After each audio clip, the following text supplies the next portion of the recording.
मालकन उम्र पर गई तो अपनी 14 साल बेटी को मेरे पास छोड़ गई। मैं भी भाग भाग कर उसके सारे काम करता। रात होती तो उसको अपने पास सुला लेता। मालकन ने भी इजाजत दे रखी थी। अगली रात हुई तो मुझे कुछ नरम नरम सा महसूस हुआ। मैं घबरा कर उठा तो मेरे होश उड़ गए कि मालकन की बेटी उस रात मालकन उम्र पर जा रही थी, इसीलिए सुबह से मेरी जान अजाब में आई हुई थी। बार बार मुझसे कहती है, करमू मेरा पूरा घर तेरे हवाले है। जितना भरोसा मैं तुझ पर कर सकती हूँ घर के किसी और मुलाजिम पर मुझे नहीं है। मेरा नाम करमदीन था, लेकिन मालकन मुझे प्यार से करमू ही कहती थी। मेरी उम्र 25 साल थी, लेकिन मैं 10 साल की उम्र से मालकन के घर काम कर रहा था। 15 साल से मैं मालकन के घर मुलाजमत पर था, इसीलिए जितना भरोसा वो मुझ पर करती थी किसी पर नहीं करती थी। इसलिए वो मुझे हर बात बता रही थी। कहने लगी, देख करमू, अपनी बेटी हिना को मैं घर पर ही छोड़े जा रही हूँ, इसका बहुत ख्याल रखना। तुम्हें पता है ना कि इसे नींद में चलने की आदत है। मैं इस बात में सर हिलाने लगा कि जी बेगम साहिबा, मुझे मालूम है। हालांकि मुझे क्या मालूम, वो तो अपने कमरे में ही सोती थी। उम्र में हिना 14 साल की थी, लेकिन थी जरा बावली किस्म की, बेवकूफ़ और लाडली। मालकन की इकलौती बेटी थी, इसीलिए इसे लाड प्यार से रखा हुआ था।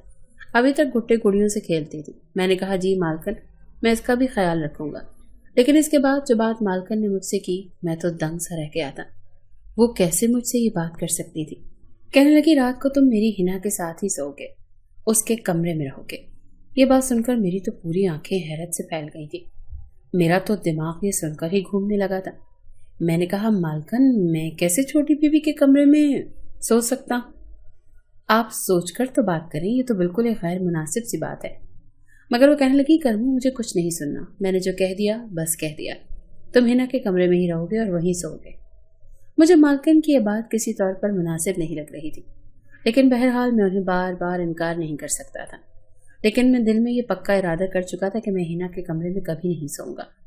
मेरी मालकन एक बेवा औरत थी, लेकिन थी बहुत अमीर। मालिक की बहुत सारी ज़मीनें थीं जहाँ से उन्हें खूब पैसा आता था। घर उनका बेहतरीन चल रहा था और एक ही बेटी थी जिसे उन्होंने लाडों से पाला था। जब मैं मालकन के घर में काम करने के लिए आया था तो उस वक्त मालिक हयात थे। उन्होंने तो मालकन को हाथों का छाला बनाकर रखा हुआ था। बहुत प्यार करते थे वो मालकन से। मोहब्बत की शादी थी। दोनों ही एक साथ बहुत खुश थे। हिना की पैदाइश से चंद माह पहले मालिक का कार हादसे में एक्सीडेंट हो गया। मालकन सदमे से ही दीवानों जैसी बातें करने लगी थी। कभी कहती, वो अभी आ जाएंगे, मुझे छोड़कर यूं नहीं जा सकते।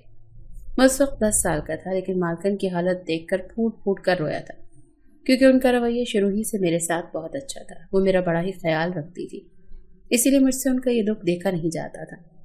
जब हिना पैदा हुई तो पहले तो मालकन बेतहाशा रोई, मालिक को याद कर करके, लेकिन फिर उनका दिल हिना के साथ लग गया। मालकन के वालिदैन ने बहुत चाहा कि मालकन दूसरी शादी कर लें, लेकिन उन्होंने साफ इनकार कर दिया। कहने लगी कि नहीं, मुझे अपने शौहर से बहुत मोहब्बत थी और मैं अपनी सारी जिंदगी अपने शौहर के नाम पर गुजार दूंगी। मालकन ने फिर यही किया था। पूरा घर उन्होंने संभाल रखा था। तमाम मुलाजमीन को वो देखती थी। 14 साल का अरसा गुजर गया था। मैं मालकन का सबसे ज्यादा वफादार और बाएतमाद मुलाजिम था। कारोबार की देखरेख भी मालकन ने मेरे हवाले कर रखी थी, लेकिन मैंने भी नमक हरामी नहीं की थी। एक एक पाई का हिसाब मालकन को देता था। इस साल मालकन के वालिदैन उम्रे पर जा रहे थे, इसीलिए मालकन ने कहा कि वो भी उम्रा करने जाना चाहती है। ये सुनकर पहले तो हिना ने हंगामा खड़ा कर दिया था कि वो अकेली यहाँ नहीं रहेगी, लेकिन उसके फाइनल पेपर्स थे और इसीलिए मालकन कहने लगी कि मैं तुम्हारी पढ़ाई का हर्ज नहीं चाहती, इसीलिए तुम अगली बार मेरे साथ चली जाना। बड़ी मुश्किल से वो मानी थी, लेकिन जो कुछ मालकन मुझे कह रही थी वो बात मुझे दुरुस्त नहीं लग रही थी। बहरहाल मालकन मुझे सब कुछ समझा बुझाकर उम्रे पर चली गई और उनके जाते ही मैंने सोफे पर बैठकर सुकून का लंबा गहरा सांस लिया। फिर बावर्ची को बुलाकर अपने लिए शानदार चाय बनवाई। मालकन के होते हुए मैं कभी भी सोफे पर नहीं बैठता था, हालांकि उन्होंने मुझे कभी इनकार नहीं करना था, लेकिन मैं मालिक और नौकर का लिहाज हमेशा कायम रखता था। लेकिन अब सोच रहा था कि मालकन गई हैं तो कुछ दिन मालिकों वाले ठाठ मैं भी घर पर देख लूं। मैंने पुरसुकून सांस खींच के लिया और मजे से अपनी दोनों टांगें सामने रखे शीशे के सेंट्रल टेबल पर रख दी। रिमोट हाथ में पकड़ा और एलईडी पर चैनल बदलने लगा। अभी मैं सोच ही रहा था कि कौन सा चैनल देखूं। अभी मैं सही से इस माहौल से लुत्फानंदोज हुआ भी नहीं था जब कमरे का दरवाजा खुला और हिना लाउंज में आई। जब उसने मेरे बैठने के तौर तरीके देखे तो माथे पर बल डालकर बोली, करमू के बच्चे, तुम्हारी शिकायत तो अम्मी के आते ही उन्हें लगाऊंगी।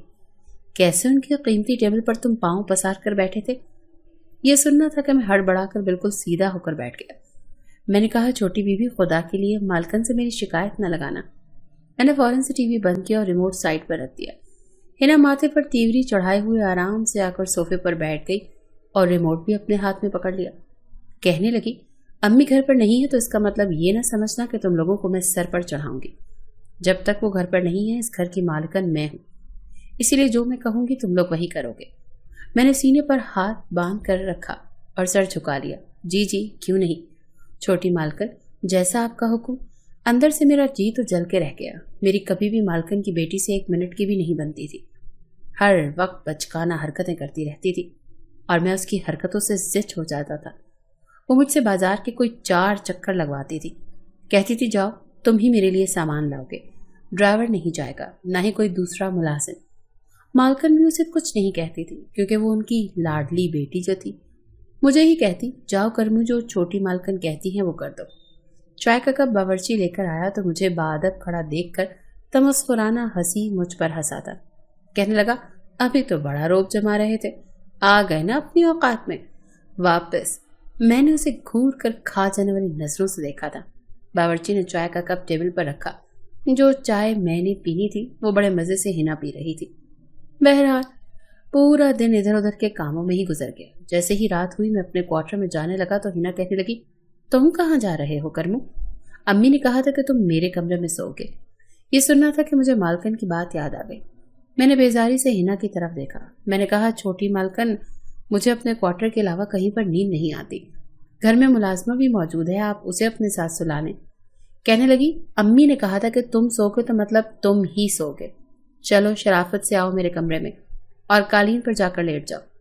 میں کمرے میں آ تو گیا لیکن مجھے سخت بے چینی سی شروع ہو گئی تھی۔ ہنا اپنے بیڈ پر جا کر لیٹ گئی تھی۔ اس نے لیمپ آف کر دیا تھا۔ کمرے میں اس وقت گھوپ اندھیرا تھا۔ میرا دل بڑی زور زور سے دھڑک رہا تھا۔ بے شک وہ 14 برس کی تھی لیکن میں تو 14 برس کا نہ تھا۔ مجھے مولانا صاحب کی ایک بات یاد آنے لگی جو کہ میں نے جمعے کے خطبے میں سنی تھی کہ جہاں ایک مرد اور ایک عورت ہوں تو وہاں تیسرا شیطان ہوتا ہے۔ پتہ نہیں مالکن نے ایسا کیوں کہا کہ میں ان کی بیٹی کے کمرے میں اکیلا رہوں۔ ان کو چاہیے تھا کہ وہ ملازمہ کو ہنا کے ساتھ سلاتی۔ کمرے میں ملگجی سی روشنی تھی۔ ایک نظر میری بیڈ پر لیٹی ہنا پر پڑی تو اس کے چہرے پر جا کر میری نظریں ٹک سی گئیں۔ سوئی ہوئی بڑی معصوم سی لگ رہی تھی، بالکل ننھی پری سی۔ یکدم ہی میں نے اپنی نظریں بدلی، اپنی آنکھیں زور سے بند کر لی اور سونے کی کوشش کرنے لگا کہ اس سے پہلے کہ مجھ پر شیطان حاوی ہو میں سو جاؤں۔ منہ میں اللہ کا ذکر کرتے کرتے نہ جانے کب میری آنکھ لگ گئی تھی۔ گھڑی کے تیز الارم بجنے پر میری آنکھ کھلی۔ میں ہڑبڑا کر اٹھ بیٹھا تو دیکھا کہ ہنا نیند میں ہی تھی، ہاتھ سے اپنی گھڑی کا الارم بند کر رہی تھی۔ میں نے سامنے لگے کلاک کی طرف دیکھا تو 7 بج رہے تھے۔ میں فوراً سے اٹھا اور اس کمرے سے باہر نکل گیا۔ اسے اسکول جانا تھا اور اس کا پیپر بھی تھا۔ مالکن نے کہا تھا کہ ڈرائیور کے ساتھ ہنا کو اکیلے مت بھیجنا، اسی لیے جب ہنا تیار ہو کر کمرے سے باہر آئی، ڈرائیور کے ساتھ میں جا کر اسے اسکول چھوڑ آیا۔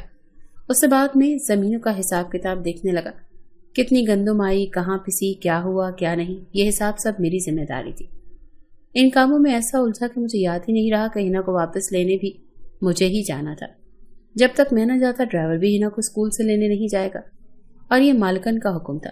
میں اپنے کام میں ایسا گھن چکر بنا کہ میرے ذہن سے یہ بات یکسر نکل چکی تھی۔ 12 بجے ہنا کی چھٹی ہونی تھی اور مجھے 1:30 بج چکا تھا جب میرے فون پر بیل بجنے لگی۔ جب میں نے نمبر دیکھا تو مالکن کا تھا۔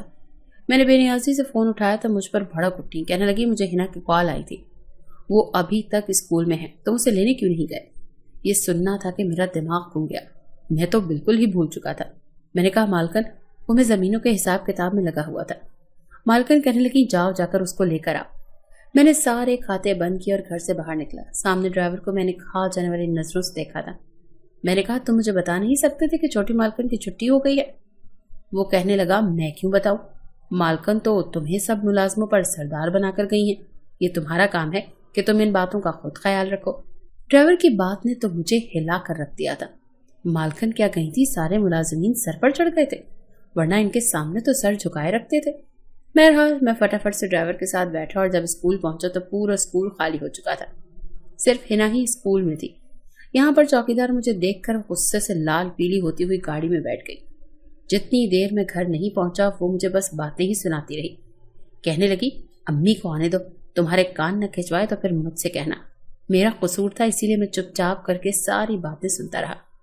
घर पहुंचे तो बावर्ची ने खाना तैयार नहीं किया हुआ था। मुलाजमा ने भी घर की सफाई ठीक से नहीं की थी, बस अपनी खुशखबरियों में मसरूफ थी। ये देखकर तो मेरा सर चकराने लगा था। मालकन के बगैर तो पूरा घर ही उल्टा पड़ने लगा था। मैं इन्हें कुछ कहता तो सब कहते कि तुम भी हमारी तरह मुलाजिम हो, ज्यादा हमारे सर पर सवार मत हो। मैं तो मालकन के बिना बौखला कर रह गया था। मैंने मुलाजमा से ठीक से सफाई करने का कहा। अपनी निगरानी में पूरे घर को साफ सुथरा करवाकर रात तुम में थक चुका था। जब मैं हिना के कमरे में गया तो वो ऊंची आवाज में अपने स्कूल का काम याद कर रही थी। मैं लाउंज में सोफे पर जाकर सो गया, क्योंकि दिन भर का थका हुआ था। रात को मुझे लगा जैसे लाउंज में कोई और भी मौजूद है। किसी के कदमों की चाप मुझे सुनाई दी। मैंने आंखें खोलकर देखा तो मुझे लगा जैसे कोई आदमी हिना के कमरे के बाहर खड़ा और कमरे की खिड़की से अंदर झांकने की कोशिश कर रहा है। मैंने बुलंद आवाज में कहा, कौन है वहां? तो फौरन से कोई किचन की तरफ भागता हुआ चला गया। मैं एकदम उठा किचन की तरफ भागा, लेकिन उस वक्त तक किचन बिल्कुल खाली नजर आ रहा था। मैंने लाइटें जलाई, वहां कोई नहीं था। एक दरवाजा किचन का बैरूनी जानिब भी खुलता था। जब मैंने देखा तो उसकी कुंडी खुली हुई थी। जब मैं वहीं से बाहर निकला, बाहर भी सन्नाटा था। मैंने किचन के दरवाजे के अंदर की तरफ से कुंडी लगाई और वापस लाउंज में आकर लेट गया और ये सोचने लगा कि ये कौन शख्स था जो रात के इस पहर अंदर आया था। न जाने मुझे क्या सोची, हिना के कमरे में चला गया। वो बेड पर सोई हुई थी। मैं जाकर कालीन पर लेट गया। रात को जैसे ही कुत्ते के भौंकने की आवाजें आने लगी तो हिना शायद नींद में डर रही थी। कहने लगी, अम्मी मुझे डर लग रहा है, ये कुत्ते मुझे खा जाएंगे। अम्मी मेरा हाथ पकड़ लो। वो बेड में अपना हाथ मार रही थी। नींद में शायद वो मालकन का हाथ ढूंढ रही थी। मुझे समझ नहीं आ रहा था कि ऐसे मौके पर मुझे क्या करना चाहिए। बहरहाल मैं अपने बेड से उठा और अपना हाथ हिना के हाथ में दे दिया। मेरा हाथ पकड़कर वो फिर से गहरी नींद में सो गई थी। काफी देर में खड़ा ये इंतजार करता रहा कि वो कब गहरी नींद में जाए और मैं अपना हाथ उससे छुड़वाऊं। जब वो गहरी नींद में सो गई तो मैंने धीरे से अपना हाथ उसके हाथ से अलग किया और दोबारा कालीन पर जाकर लेट गया। इसके बाद मैं हिना के कमरे में ही सोने लगा था। एक रात बावर्ची ने दूध की सरदाई बनाई तो कहने लगा कि तुम भी पी लो, बड़ी सुकून की नींद आएगी। मैंने भी वो सरदाई पी और रात को हिना के कमरे में चला गया। और उस रात तो वाकई मुझे बड़ी गहरी नींद आई थी। मैं जो सोया तो सुबह मेरी आंख खुली। जब मैंने देखा तो बेड खाली था। उस वक्त सुबह के 6 बजे थे। उस वक्त तो हिना नहीं जागती थी और वैसे भी आज इतवार का दिन था, छुट्टी थी। मैं कमरे से बाहर आया तो हिना वहां भी कहीं नहीं थी। मैंने उसे पूरे घर में देखा, मुझे कहीं नजर नहीं आई। मेरा दिल तो धक से रह गया था। मैंने तमाम मुलाजिमीन को शोर मचाकर जगा दिया। सभी उसे ढूंढने लगे, लेकिन वो पूरे घर में कहीं नहीं थी। मेरा तो ये हाल था कि काटो तो लहू न निकले। मेरा रंग फक हो चुका था। मालकन उसे मेरे भरोसे पे छोड़कर गई थी। मैं कैसे रात को गहरी नींद सो गया। जब मैंने तमाम मुलाजिमीन से बात की तो तब मुझे पता चला कि बावर्ची भी घर से गायब है। फिर मेरे ख्याल आने लगा कि कुछ दिन पहले मैंने एक शख्स को हिना के कमरे के बाहर देखा था। अब भागता हुआ किचन में गया था, शायद वो बावर्ची ही था। मैंने फौरन से मालकन को फोन किया और सारी बात उनके गोश गुजार कर दी। मैं बावर्ची का पता सब जानता था। मालकन ने कहा कि तुम बावर्ची के घर पहुंचो, उसका पीछा करो, मैं पुलिस को भी फोन कर देती हूँ। मैं भागम भाग बावर्ची के घर गया तो मालूम हुआ कि उसकी बीवी बच्चे कहने लगे वो तो घर पर आया ही नहीं। फिर मुझे मोहल्लेदारों से पता चला कि सुबह सुबह बावर्ची हिना के मुंह पर हाथ रखे उसे एक गाड़ी में बिठाकर कहीं ले जा रहा था। इस वक्त तक पुलिस भी हमारे बंगले के करीब आ पहुंची थी। सारी तफ्तीश के बाद बंगले के बाहर लगे कैमरे की मदद से हमें गाड़ी का नंबर मिल गया था और साफ उसमें नजर आ रहा था कि बावर्ची हिना के मुंह पर हाथ रखी जबरदस्ती उसे गाड़ी में बिठा रहा है। उस गाड़ी का नंबर ट्रेस हो चुका था। मैं भी पुलिस वालों के साथ में गया था। जैसे ही गाड़ी तक पहुंचे वो सुनसान जगह पर खड़ी थी। मुझे याद आने लगा कि एक बार बावर्ची मुझे ऐसी जगह पर लाया था कि यहाँ उसके कुछ दोस्त रहते हैं। मैं भागता हुआ उस तरफ जाने लगा जहाँ उसके दोस्तों का घर था। पुलिस बाद में पहुंची, लेकिन मैं उस घर में पहले पहुंच चुका था। मैंने दरवाजे पर जोरदार लात मारी तो दरवाजा खुल गया। सामने वो बावर्ची और 2 मर्द मौजूद थे। उन्होंने हिना को रस्सियों से बांधकर एक कुर्सी पर बिठा रखा था। वो बेतहाशा रो रही थी और ये देखकर मेरा तो खून खौल उठा। मैंने न आओ देखा और न ताओ और उन तीनों की धुलाई शुरू कर दी। इतनी देर में पुलिस वहां पहुंच गई थी। उनको पकड़कर जेल में बंद कर दिया। रोते हुए हिना मेरे साथ लग गई, बहुत डरी हुई थी।